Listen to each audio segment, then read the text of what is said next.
బాలయ్య, జో ఎన్టీఆర్, హరికృష్ణ అందరూ ఇప్పుడైతే బాగానే వర్కౌట్ అయ్యారు.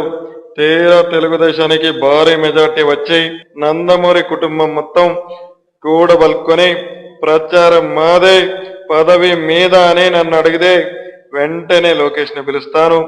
నాన్న ఇంకా విదేశాలు మనకొద్దు, అవి మనకు పడిరావు. నువ్వు నిర్మాతగా మారే సమయం వచ్చింది.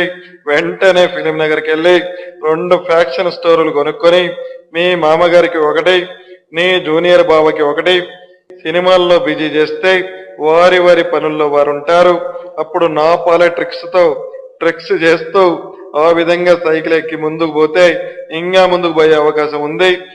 జై జనభూమి, జై జూనియర్ ఎన్టీఆర్. జనం సినిమాలు మానేశారని సర్వేలు చెబుతున్నాయి.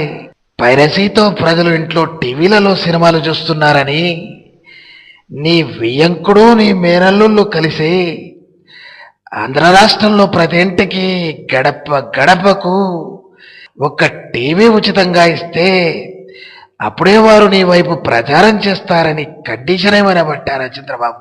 మరి ఎన్నడూ లేని విధంగా టీవీ ప్రేమ ఇప్పుడు మొదలైంది చంద్రబాబు. అంతకుముందు 2020 విజన్ అన్నావు, అది పనిచేయక ఓడిపోయావు.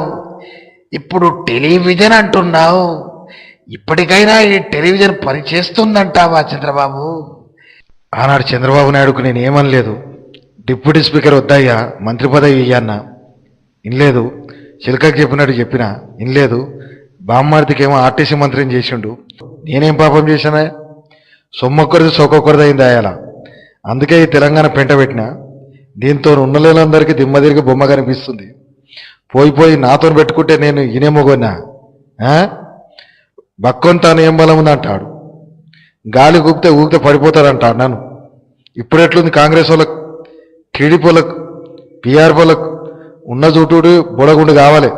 జరగి ఎలక్షన్లు అయిపోని ఒక్కొక్కరికి ఇక సుక్కలు చూపుడే. బొక్కకు నీళ్ళు పోస్తా.